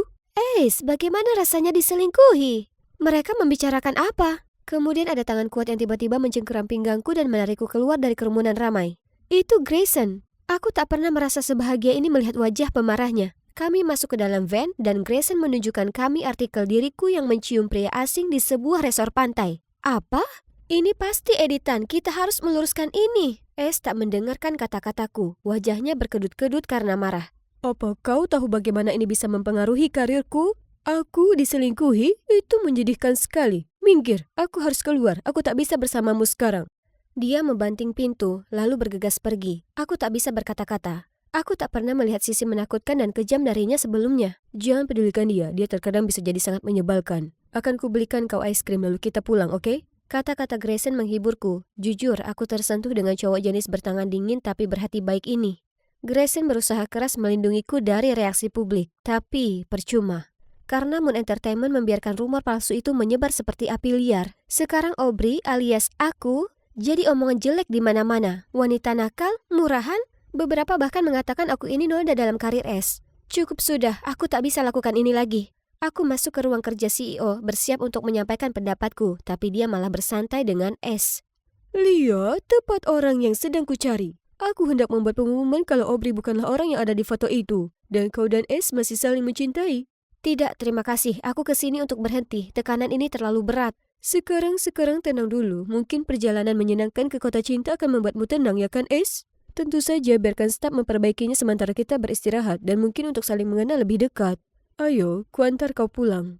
Terakhir kali kami bertemu, S bertindak gila. Dan sekarang dia bersikap manis bagai gula. Seperti Jekyll dan Hyde. Tiba-tiba dia menghentikan mobil di tepi sungai dan menoleh ke arahku. Lia, aku salah telah melampiaskannya padamu. Aku tak pernah menghadapi tekanan besar seperti itu sebelumnya dan aku kehilangan akal sehatku. Dan apa kau tahu? Malam itu aku hendak bicara dari hatiku. Aku mencintaimu, Lia. Dia menarikku untuk mencium. Itu sungguh di luar dugaan. Aku bahkan tak tahu harus berpikir apa. Tapi kemudian dia membuka matanya dan menatapku. Sangat jatuh hati dan tak bisa menolaknya. Sayang, aku tak sabar untuk berada di Paris bersamamu. Ini semua yang aku idam-idamkan, ya kan? Malam itu, Moon Entertainment akhirnya membersihkan rumor itu. Tak hanya itu saja, fotoku dan S berciuman menjadi tajuk utama. Bagaimana bisa mereka mendapat foto ini? Paparazzi itu sangat licik. Aku sangat bingung dan entah kenapa aku terus memikirkan tentang Grayson dan bagaimana perasaannya jika mendengar berita ini. Aku mendatangi atap dan melihatnya sedang duduk sambil merenung. Hei, apa kau belum dengar? Mereka sudah membersihkan skandalku. Ingat, itu bukan skandal mulia. Jangan biarkan Moon Entertainment memanipulasi hidupmu. Kau tak mempercayai mereka? Ya, dan aku juga tak mempercayai S juga. Ini tak ada hubungannya dengan S. Dia sekarang sungguhan jadi pacarku. Ditambah lagi, kami akan ke Paris untuk liburan romantis. Grayson menghela napas panjang. Kurasa dia hanya berusaha melindungiku dari perusahaan, tapi dia tak perlu melindungiku dari S, ya kan? Dia masih tetap pergi bersama kami ke Paris dan tetap berada di latar belakang dengan wajahnya yang sedingin batu. Aku menikmati momen ini dengan S, dan saat kami jalan-jalan bersama, sekelompok penggemar menyadari kehadirannya dan mengerubungi kami. Salah satunya bahkan menahannya, menangis seperti orang gila. Ace, apa kau tak merindukanku? Kau janji. Apa yang kau bicarakan? Tinggalkan aku sendiri. Dia mendorong gadis itu ke samping lalu keluar dari kerumunan. Aku berusaha mengikutinya tapi ada tangan yang tiba-tiba meraih tanganku. Seorang gadis yang menutupi wajahnya di balik masker dan sepasang kacamata hitam. Dia menyelipkan USB ke tanganku dan berkata, rahasia paling kelam S ada di dalam sini. Kau menakutiku, apa maumu? Gadis itu berusaha menjawab tapi Grayson menyela di antara kami dan menarikku pergi. Kami berlari dan terus berlari di bawah terik matahari musim semi di Paris. Kenapa momen unik ini seperti jauh lebih romantis daripada yang kualami dengan S, idolaku? Apa mungkin kalau aku jatuh hati pada Grayson? Grayson membawaku kembali ke hotel, tampak muram saat dia berbalik untuk pergi. Di saat itu, kusadari aku tak ingin dia pergi. Dia satu-satunya yang memahamiku dan membantuku jalani kehidupan ganda yang gila ini, bukan S. Dia dan kehidupan selebritinya tak cocok denganku. S lebih baik tak bersamaku yang menghalangi ketenarannya. Grayson sudah coba memperingatkanku berulang kali. Mungkin gadis bermasker tadi tahu sesuatu? Kutancapkan USB itu ke laptopku, dan sebuah video muncul di layar. Ini bukti kalau Moon Entertainment memanipulasi media selama bertahun-tahun untuk menutupi kehidupan pribadi S yang penuh skandal. Peristiwa gelap yang kami sebagai penggemar tak pernah lihat sebelumnya. Masalah dengan amarahnya, problem minumnya, skandal perselingkuhannya. Aku menggulir ke bawah dan melihat lusinan foto dengan gadis-gadis yang berbeda berciuman. Dan mereka bukan hanya sembarang gadis tapi penggemarnya sungguhan, aku kenal mereka. Lihat, ini gadis yang menangis sore ini. Dan yang ini adalah admin terkenal dari salah satu situs penggemarnya. Ini sulit dipercaya. Dia sudah mempermainkan seluruh penggemarnya untuk hal bodoh. Tepat di saat itu, ku dengar suara erangan dari balkon. Seseorang berusaha memanjat masuk ke kamarku. Tunggu, itu orang asing yang memberiku USB. Yang ku tahu dia bisa saja penguntit berbahaya. Mengingat semua bukti ini yang entah dia punya, panik ku ambil USB itu langsung lari ke kamar Grayson untuk minta bantuan. Pintunya terbuka tepat saat penguntit itu mendatangi kami. Dia menyembunyikannya di balik punggungnya dan menghadapi gadis gila bermasker itu. Jangan bergerak atau kau akan berakhir di penjara saat ini juga. Gadis itu berhenti, tangannya terangkat di udara. Di saat kami membuka penyamarannya, aku sangat terkejut. Itu adalah Aubrey. Aku tahu ini kelihatannya gila, tapi tolong dengarkan aku. Apa yang kau lihat di USB itu adalah kebenarannya. Manajer S yang memberiku itu. USB apa? Bukankah kau memang meninggalkan industri ini? CEO bahkan menyuruh semua staf menghapus kontakmu dan pada dasarnya menghapus keberadaanmu. Ular itu sudah membohongimu selama ini. Aku tak keluar. Aku hanya ingin sedikit waktu istirahat untuk mengatasi kesehatan mentalku. Jadi aku menjalani digital detox sebentar. Saat aku kembali, aku mengetahui kalau aku sudah dipecat tanpa alasan dan digantikan dengan orang yang serupa. Aku sangat terpuruk dan tak tahu harus berbuat apa. Untungnya, manajer S menghubungi untuk membantuku. Dia sudah menyaksikan wajah asli S dan membencinya. Tapi Moon Entertainment sudah menjebaknya dalam kontrak yang akan berakhir hingga tamatnya karir S. Tak mungkin baginya keluar hingga saat ini. Manajernya diam-diam mengumpulkan dan mengirimiku bukti ini lalu menyuruhku untuk mendatangimu. Karena kau juga salah satu korban mereka sama seperti kami. Astaga, ini sungguh kacau. Kau tahu kemana dia pergi setelah pertemuan kita sore ini? Aku menggelengkan kepalaku dengan bingung saat dia menunjukkan sebuah video S bermesraan dengan salah satu gadis di pesta sebelumnya. Bagaimana dia sangat tak tahu malu. Apa kami para penggemar seperti orang bodoh baginya? Tak perlu ragu-ragu lagi. Aku akan jatuhkan si brengsek ini atas nama para penggemarnya yang setia. Aku terus berperan menjadi pacar S baik di dalam film maupun di dunia nyata. Sementara Aubrey memakai identitasku untuk mencari pekerjaan paruh waktu sebagai staf monitor di Badan Penyiaran Nasional yang mengatur Movie Sensation Award tahun ini. Tak mungkin S tak akan datang karena dia dinominasikan sebagai pemeran utama pria terbaik. Pria malang, dia tak tahu apa yang disiapkan untuknya. Dan itu si Aubrey dengan bantuan Grayson bahkan tak ada yang memperhatikan kalau kami sudah bertukar tempat lagi. Aku juga berhasil dapatkan untuk Aubrey posisi host penghargaan tahun ini. Sekarang silakan duduk karena pertunjukan telah dimulai. Dan pemeran utama pria terbaik jatuh kepada S. S yang klasik memainkan aksi terkejut dan emosionalnya saat naik ke atas panggung. Saya ingin berterima kasih kepada para penggemar atas dukungannya. Saya bukan siapa-siapa tanpa mereka. Yang benar saja, sekarang mic mati, lampu mati. Inilah acara puncak malam ini. Wajah asli S sebagai penipu wanita.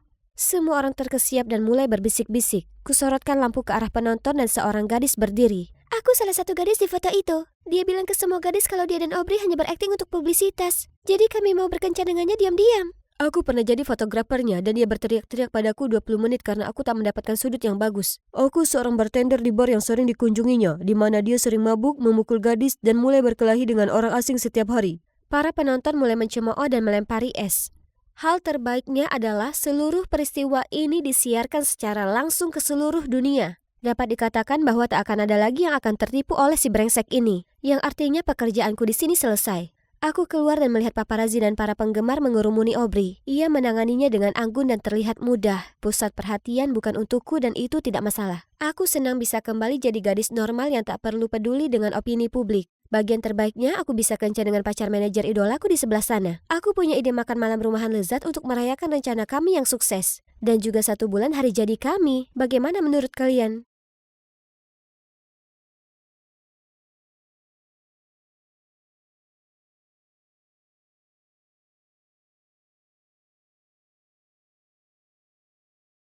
Lisa, tunggu. Kupelankan jalanku, lalu berbalik dan tersenyum ke Emily. Dia tergesa-gesa mengejarku. Oke, ceritakan. Berita panas apa yang kau dapat kali ini? Lisa, kau takkan percaya ini. Eden menyukaimu. Aku menaikkan alisku. Hah? Kau bercanda kan? Tidak. Dengan marah dia gelengkan kepalanya. Itu benar. Kemarin sore, sepulang sekolah aku lewat lapangan basket. Dan aku tak sengaja dengar cowok-cowok ngomongin itu. Kurasa kau mungkin salah dengar, teman. Saat kulanjutkan perjalanan ke sekolah, aku tak bisa berhenti memikirkan kata-kata Emily. Seolah-olah Eden Woodson, cowok paling populer di seluruh sekolah, menyukaiku. Tak mungkin. Apa kami bahkan pernah saling bicara? Oh iya, pernah sekali di perpustakaan dia mau minjam penaku. Belum lagi mantan ceweknya, Sarah, merupakan kapten tim pemandu sorak. Jadi, ya, kalian sudah pasti tahu betapa cantik dan populernya dia. Mereka putus hanya karena dia pindah. Sementara, lihat aku. Bakat? Wah, kemampuan koordinasi kundol. Berkat jarak pandangku yang pendek. Cantik? Enggak. Dan kacamata super tebalku ini tak membantu dalam hal ini. Satu-satunya yang aku kuasai adalah belajar. Dan itulah kenapa aku ditugaskan jadi ketua kelas. Sekarang pikirkan cepat, seorang pemandu sorak lawan ketua kelas? Nah kan, sudah jelas. Di sepanjang hari itu, Emily tak hentinya bersikeras kalau yang dia dengar itu benar. Aku tahu maksud dia baik, tapi dia tak sadar betapa memalukannya ini bagiku. Bahkan jika dia memang mendengar Eden mengatakan itu, kemungkinan dia cuma bercanda. Emily, tolong hentikan. Aku cuma mau mengantar berkas ini ke kelas Bu Pierce, lalu pulang. Tapi Lisa, sebisanya kupasang tampang aku serius padanya. Jadi dia menghela napas kalah, mengangguk, lalu berjalan menjauh dariku. Akhirnya, damai juga. Kuletakkan berkas tes itu. Kemudian saat aku jalan kembali menelusuri lorong, kulihat Eden bersandar di lokernya sambil bicara ke seorang anak laki-laki dari tim basket. Entah mengapa, rasa penasaran menghampiriku. Jadi alih-alih berjalan melewati mereka, kudapati diriku merunduk di balik sudut dan menguping percakapan mereka. Jadi, kau tunggu apa lagi? Bicaralah dengannya. Aku mau sekali tapi aku tak tahu caranya. Hahaha, kok bisa anak paling populer di sekolah terpesona oleh seorang cewek? Siapa yang mereka bicarakan? Mungkinkah itu aku? Tak mungkin. Lisa, tolong bangunlah dan berhenti berhalusinasi. Faktanya, cowok seperti Eden tak mungkin melirik cewek sepertimu. Keesokan paginya di sekolah, aku berjalan masuk ke kelas dan melihat para cowok termasuk Eden sedang ngobrolin skor permainan NBA kemarin malam atau apa. Hanya saja, Eden tak berhenti menatapku. Apa ada sesuatu di wajahku?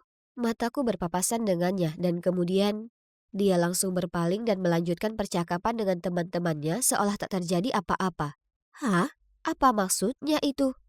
Kemudian selama kelas kimia berlangsung, aku terus merasa ada yang aneh di belakangku. Jadi secara naluriah, aku berbalik memeriksa dan betapa terkejutnya kulihat Eden sedang menatapku. Tak sama seperti sebelumnya, segera saat pandangan kami bertemu, dia menatap ke bawah ke bukunya. Oke, itu sungguh aneh. Saat aku memikirkan perilakunya yang aneh, Emily tiba-tiba menyenggol lenganku. Lihat kan, sudah kubilang dia suka padamu. Sebaiknya kau juga bilang kau suka dia, sebelum semuanya terlambat. Enggak deh, makasih. Tapi apa maksudmu terlambat? Kudengar kalau Sarah, kau tahu kan mantannya akan kembali. Orang tuanya cerai atau semacamnya. Oke, terus kenapa? Ayolah Lisa, dia menyukaimu. Tapi aku tak suka padanya. Segera setelah aku selesai bicara, kulihat Pak Guru menatap lurus ke arahku. Oh tidak, ketahuan. Beliau menyuruhku berdiri di depan semua orang dan menjawab pertanyaan. Tapi tentu saja aku tak mendengarkan. Jadi aku hanya berdiri di sana dengan mulut melongo seperti ikan mas. Lalu dengan panik melihat sekeliling berusaha mencari bantuan jawaban. Dan saat aku melihat ke arah Eden, oh hebat, dia menyeringai padaku. Ini sangat memalukan. Malam itu aku berbaring di atas ranjang dan terhanyut dalam lamunan tentang Eden. Baiklah, aku tahu aku sudah bilang ke Emily aku tak menyukainya. Hanya saja, aku masih tak percaya kalau orang sepertinya bisa naksir dengan seseorang sepertiku. Penasaran, kuhabiskan sepanjang sore itu menguntit akun sosial media Eden. Aku tak akan bohong, dia memang sangat tampan. Ada banyak fotonya nonton pertandingan basket dengan adik laki-lakinya, berekspresi konyol dengan teman-temannya, dan menghabiskan waktu dengan keluarganya di pantai. Ada juga beberapa fotonya dengan mantannya, dan kulihat mantannya berkomentar di postingannya baru-baru ini. Aku sungguh berharap aku cukup berani untuk memulai percakapan dengannya. Atau sekedar bertanya apa dia masih saling berkabar dengan mantannya. Tapi itu akan terasa janggal, ya kan? Tapi, coba tebak, aku benar-benar tak percaya. Keesokan paginya, wali kelasku masuk. Dan yang di belakangnya adalah Sarah. Oh tidak, seharusnya ku dengarkan Emily perihal ini. Jadi apa ini artinya Eden akan kembali bersamanya? Seharian penuh Sarah menempel ke Eden. Jadi tak lama kemudian gosip mulai beredar di sekolah kalau pasangan impian itu kembali bersama. Tak hanya ini cukup buruk untuk dihadapi, tapi aku juga harus tahan dengan tatapan Emily yang menyeratkan, sudah ku bilang kan. Terserahlah, mereka berdua pacaran tak ada hubungannya denganku. Benar kan? Mereka bisa lakukan apa yang mereka mau dan aku hanya mau melanjutkan hidupku. Tapi, ya ampun, si Sarah ini perlu berhenti mengirim spam ke lini masa semua orang dengan semua foto lama saat dia dan Eden masih saling cinta. Belum lagi caption murahan dan lebay itu. Oke, kurasa hatiku sedikit terluka. Tapi, bagaimanapun, aku tahu tak seharusnya ku pedulikan mereka. Hanya saja, segera jadi jelas kalau Sarah terganggu olehku. Setiap kali berpapasan denganku di koridor, dia melirikku dan mencibir. Hah? Kenapa bersikap begitu? Aku nyaris tak kenal cewek itu. Kemudian suatu kali aku sedang menuju ke kantin saat ada yang mendorongku dari belakang, membuatku jatuh tersungkur ke tanah. Kebingungan, dengan cepat kuraba kacamataku. Hah? Suara apa itu? Lalu tiba-tiba ku dengar Emily berteriak, "Lisa, kau baru saja menginjak kacamatamu." Oh tidak, sekarang bagaimana aku harus hidup tanpa kacamataku? Emily harus menuntunku kembali ke kelas. Dan selama sisa hari itu aku hanya bisa mendengar pelajaran. Karena aku tak bisa melihat cukup baik untuk menulis catatan. Di akhir hari itu, aku merasa muak dan ingin pulang saja. Aku hendak minta tolong Emily mengantarku jalan pulang. Supaya aku tak berakhir terlindas bus atau apa. Tapi belum sempat aku bertanya, dia berkemas secepat kilat, berpamitan lalu bergegas keluar dari sana. Hais, betapa pengertiannya bestiku tersayang ini. Hebat. Kurasa aku harus cari jalan pulang sendiri. Butuh waktu lama sekali buatku hanya untuk menuju ke gerbang sekolah dari kelas. Kemudian aku hampir menabrak seseorang. Tapi untungnya ada tangan yang menarikku. Kau tak apa? Ada suara yang tak asing. Eden? Ap apa itu kau? Tanyaku. Ya, aku di sini. Dan aku tak akan biarkan kau mati dalam pengawasanku. Jadi aku akan mengantarmu jalan pulang. Dia meraih tanganku. Jantungku seolah salto. Dia lalu menuntunku ke toko kacamata terdekat supaya aku bisa beli yang baru. Setelahnya, dia masih bersikeras mengantarku pulang. Dan di perjalanan, kami ngobrol banyak. Terutamanya soal keluarga kami dan kecintaan kami pada film indie. Tetap saja, tak bisa tidak aku memikirkan Sarah dalam benakku. Aku hanya ingin menanyakan padanya tentang hubungan mereka. Tapi sekarang bukan waktu yang tepat, ya kan? Beberapa hari kemudian, selama ujian matematika berlangsung, aku merasa ada yang mengenai punggungku lalu terjatuh ke tanah. Jadi aku memungutnya.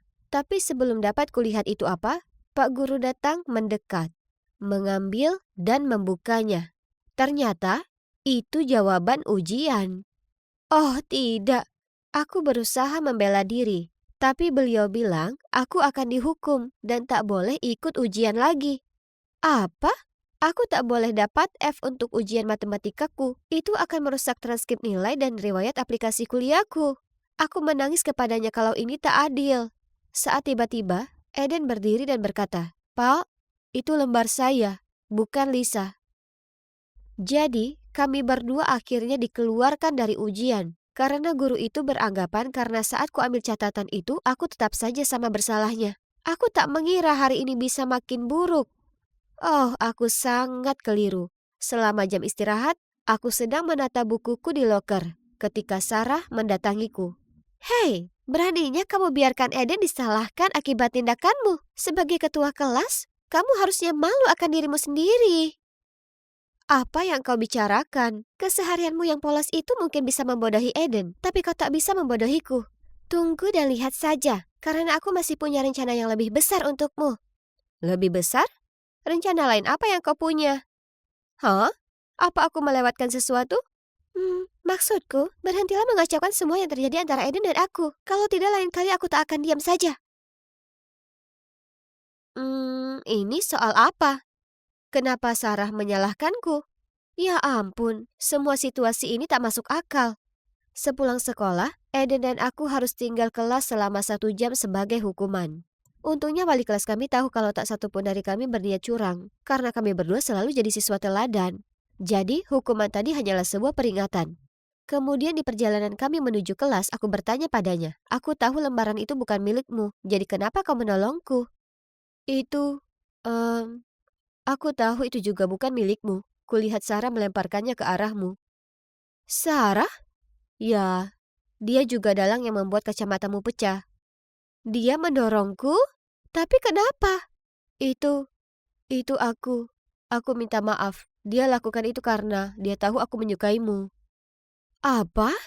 Apa aku salah mendengarnya? Eden baru saja bilang kalau dia menyukai aku. Lisa, aku menyukaimu. Sudah sejak lama. Apa kau mau pergi denganku kapan-kapan? Ada jeda yang canggung saat kuresapi kata-katanya. Dia sungguh menyukaiku. Oh wow, ini sungguh gila. Aku tersenyum lebar, lalu mengangguk padanya dan berseru. Ya, ya, aku suka itu. Jadi, setelahnya, kami mulai berpacaran. Tapi ini tak diterima dengan baik oleh Sarah. Suatu sore, aku sedang jalan menyeberangi halaman sekolah saat Sarah muncul dan memberiku tatapan sinis yang mana ku acuhkan. Tiba-tiba, dia mendorong bahuku, mencibir lalu pergi. Dengan cepat ku tegakkan diri lalu berteriak padanya. Hei Sarah, aku belum sempat berterima kasih padamu. Sarah langsung berbalik dan menatap dengan bingung. Kau tahu, karena membuat Eden dan aku jadi bersama dengan tulus. Aku berterima kasih, mak comblang kami. Lalu aku tersenyum dan pergi. Aku cukup yakin dia masih berdiri di sana menatapku dengan mata berapi-api. Tapi hei, kan dia yang mengerjaiku duluan. Oh itulah karma. Oh iya, aku cuma ingin kalian tahu bahwa jika kalian suka seseorang, maka jangan rendahkan dirimu sendiri. Jadilah percaya diri dan berani katakan ke mereka apapun yang kalian rasakan. Karena tak semua orang cukup beruntung punya mak comblang hebat seperti Sarah untuk membantu.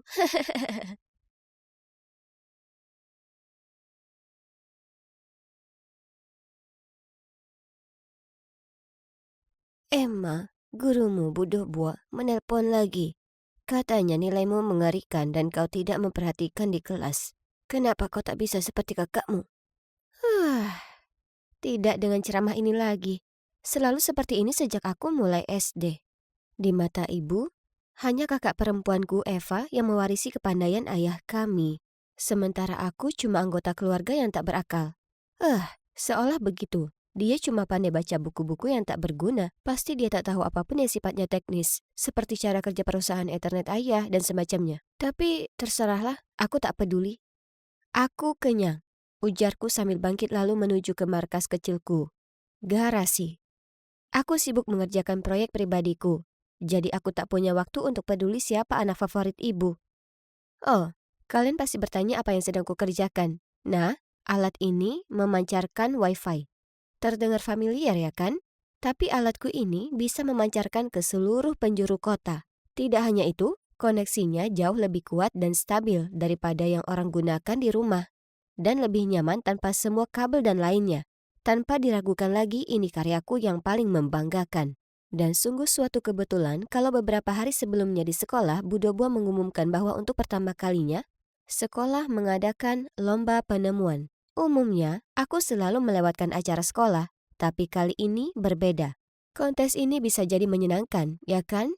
Tak boleh buang-buang waktu, jadi kucurahkan semua waktu senggangku siang dan malam mempersiapkan lomba penemuanku.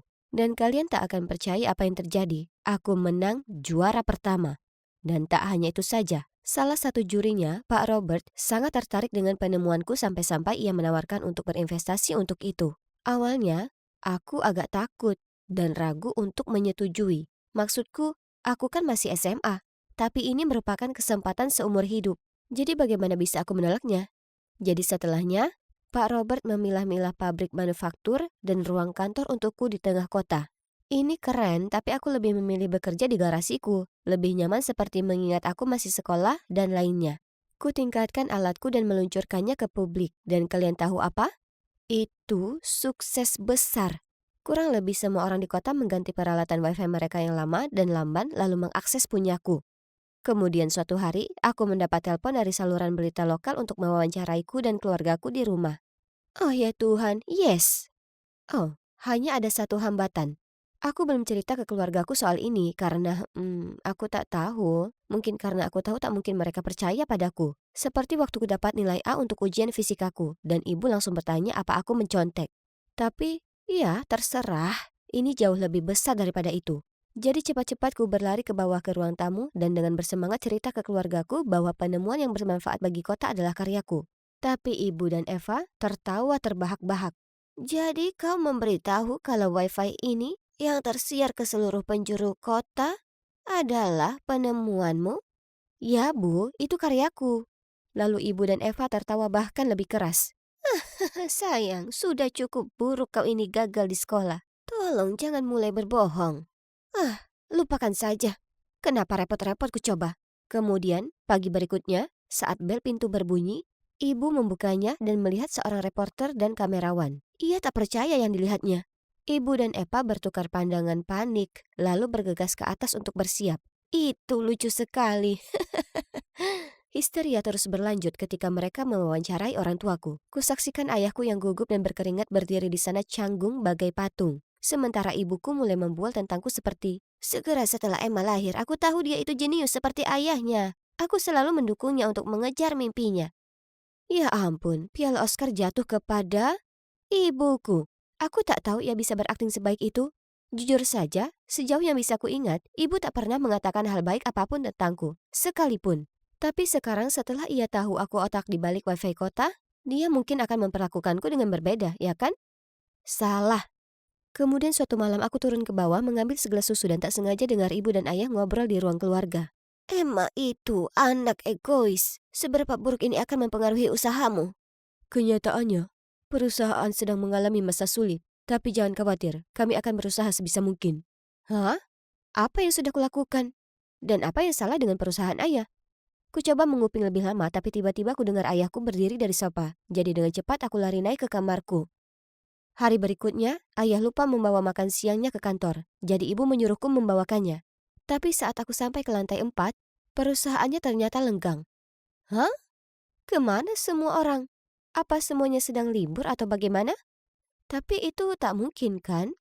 Sore itu, saat makan malam, kutanyakan ke ayah. Aku pergi ke kantor ayah siang tadi. Tapi tak ada satupun orang di sana. Ada apa? Ibu langsung meletakkan sendok garpunya dan menatap ayah dengan tatapan kaget. Apa yang dikatakan Emma barusan itu benar? Ayah menundukkan kepalanya dan menghela napas. Ya, itu benar. Kututup perusahaan untuk sementara waktu di minggu lalu. Aku tak mau kalian semua khawatir jadi aku tak memberitahumu. Maafkan aku. Apa? Bagaimana bisa kau lakukan itu? Kau bilang akan memperbaikinya. Saat itulah aku tersadar. Tapi aku berdoa dengan sangat bukan itu kenyataannya. Jadi aku bertanya pada ayah, apakah itu karena alatku? Ayah tak menjawabku. Dia hanya menunduk sedih menatap makan malamnya. Tapi aku tahu apa maksud dari diamnya. Aku benar. Tiba-tiba, Eva berdiri dan membentak depan wajahku. Ini semua salahmu. Kau yang ciptakan alat bodoh itu dan sekarang bisnis ayah berada di ujung tanduk. Itu memang tipikalmu. Kau tak pernah berpikir sebelum bertindak. Lalu dia berderap naik ke atas. Aku hanya duduk di sana tak bisa berkata-kata. Aku hanya ingin keluargaku bangga padaku. Tapi sepertinya mereka malah membenciku lebih dari sebelumnya. Kemudian ayah menoleh padaku dan dengan lembut berkata, Emma, ini bukan salahmu. Aku seperti sedang menunggu ibuku untuk berkata sesuatu, apapun, tapi ia tak melakukannya. Ia hanya membereskan meja. Aku merasa sangat bersalah tentang apa yang terjadi pada ayah. Tapi hey, sekarang aku harus bekerja lebih keras supaya aku bisa menafkahi keluargaku, ya kan? Setelahnya, ibuku benar-benar mengghostingku. Sedangkan kakakku, kapanpun kami berpapasan, dia menatapku tajam dan menggumamkan komentar jahat seperti, mari kita lihat berapa lama sampai bisnis berhargamu ini gagal. Aku berusaha mengacuhkannya, tapi dia makin menjadi-jadi. Suatu hari Minggu aku berada di garasiku sedang bekerja, saat tiba-tiba ku dengar suara keras datang dari luar. Ku buka pintu garasi dan melihat kerumunan orang membawa spanduk mengatakan, kami kehilangan pekerjaan karenamu, dan tak ada pekerjaan tak ada masa depan. Ya Tuhan, mereka para pendemo. Kurasa mereka dari kantor ayahku. Tunggu dulu. Kulihat wajah yang tak asing. Eva? Dia membawa spanduk besar bertuliskan, "Ayahku kehilangan pekerjaan karenamu." Akhirnya, ayah keluar dan membubarkan kerumunan. Kemudian ia mengadakan rapat keluarga mendesak. Teganya kau lakukan itu padaku. Pertanyaan yang benar seharusnya teganya kau lakukan itu ke ayah. Berkat kamu, puluhan orang kehilangan pekerjaan mereka. Kau buat hidup orang lain menderita. Cukup, kalian berdua. Eva, yang kau lakukan itu keliru. Keluarga seharusnya saling mendukung. Tapi ayah, dia... Tidakkah kau dengar apa yang barusan kukatakan? Eva melempar pandangan benci, lalu lari ke kamarnya. Aku menatap ibu yang bersandar di dinding dengan kedua tangan terlipat. Apa ibu setuju dengan apa yang Eva lakukan? Atau ia berada di pihakku? Ya Tuhan, tolong katakan sesuatu. Tapi yang mengagetkanku, setelah itu, ibu mulai bicara lagi padaku. Dan ia sebenarnya bersikap baik. Ia bahkan mulai membereskan kamar dan tempat kerjaku. Wah, ini hal baru. Apa ia akhirnya menerimaku? Kemudian suatu hari ku terima banyak sekali email keluhan tentang wifi-ku. Butuh waktu seharian, tapi akhirnya kutemukan penyebab masalahnya. Laptopku. Seseorang telah merusaknya. Tak perlu seorang jenius untuk mengetahui siapa itu. Eva, pastinya. Tapi aku perlu bukti, jadi kusiapkan jebakan. Keesokan malam, saat semua orang sedang makan, aku turun ke bawah. Cepat-cepat mengambil selembar roti dan berkata, "Aku mau pergi, ada urusan. Oh, dan tolong bisakah kalian jangan masuk ke garasi? Karena aku sedang mengunggah beberapa file penting." Ibu dan ayah mengangguk dan tersenyum padaku. Di sisi lain, Eva cuma memutar mata lalu lanjut makan. Iya, paling tidak aku tahu rencanaku sedang berjalan. Aku jalan keluar dan sembunyi di balik semak-semak. Jadi, apa rencanaku kalian tanya? Nah, kusiapkan laptopku supaya saat ada yang membukanya, secara otomatis laptop akan mengirim notifikasi ke ponselku dan menyalakan kamera supaya bisa kulihat siapa itu. Kutunggu 1 jam lamanya, tapi belum ada apa-apa. Lalu tiba-tiba ponselku berbunyi. Seseorang membuka laptopku. Dia belum menyalakan lampunya, jadi terlalu gelap untuk melihatnya. Tapi aku yakin 100% siapa itu. Waktunya untuk mengungkap apa yang kau lakukan mengendap-endap di luar sini. Eva? Apa yang dilakukan di sini? Tunggu, jika Eva di sini, lalu siapa yang ada di garasi? Tak menjawab pertanyaan Eva, aku lari secepatnya ke garasi untuk menangkap penyusup ini. Dan segera saat kunyalakan lampu, tak bisa kupercaya siapa yang mengutak-ngatik laptopku. Itu ibu. Apa yang sebenarnya terjadi? Aku mengadakan rapat keluarga dan memberitahu semua orang apa yang ibu lakukan. Ayah dan Eva terlihat kaget dan bertanya ke ibu kenapa ia melakukannya. Aku hanya tak tahan melihat ayahmu menderita lebih lama. Ia curahkan hidupnya untuk perusahaan itu dan ia sekarang cuma jadi bahan ejekan. Apa kalian sadar kalau tetangga dan kerabat kita sudah bergosip tentangnya? Mereka menganggap sungguh sayang dia kalah dengan putrinya sendiri. Jadi kulakukan apa yang akan dilakukan oleh istri yang punya harga diri. Apa ibu serius? Kenapa ibu tak bicara saja padaku? Yang kuinginkan hanyalah agar ibu bicara padaku, tak lebih. Tapi tidak, ibu memutuskan untuk sembunyi-sembunyi dan berusaha menyabotase saja bisnisku. Setelah pengkhianatannya aku jadi muak. Jadi aku tak bicara padanya dan menghindarinya sebisa mungkin. Wajar jika ibu bersikap dingin terhadapku. Tapi aku tak pernah menyangka ibu sanggup melakukan ini. Ini terjadi selama berminggu-minggu dan jadi cukup menjemukan. Percayalah padaku, tak menyenangkan berusaha menghindari seseorang di rumah sendiri. Tapi kemudian suatu hari aku pulang dari sekolah dan kulihat ayah duduk di pojok ruang keluarga, memperbaiki PC-nya. Astaga, ayah nampak sangat menyedihkan. Saat itulah aku tersadar, ini passion-nya. Dan kurenggut itu darinya. Segera aku paham kenapa ibu lakukan apa yang diperbuatnya. Ibu melihat betapa sedihnya ayah, tapi tahu ia tak akan pernah mengatakan apapun padaku karena ia selalu mendukung. Tapi bagaimana bisa ku perbaiki semuanya? Haruskah ku lepas semuanya agar ayahku bisa kembali membuka perusahaannya? Kenapa ini sangat sulit untuk dipecahkan? Tunggu dulu. Kurasa aku punya solusinya. Kalian pasti penasaran apa yang dikerjakan ayahku di sini. Nah, aku punya ide, kami sebaiknya kerjasama. Ayahku jago teknologi, jadi tak butuh waktu lama menunjukkan padanya bagaimana segala sesuatunya berjalan di sini. Oh, dan karena bisnisku sudah berkembang, kami juga bisa mempekerjakan beberapa karyawannya yang sebelumnya. Dengan adanya ayah yang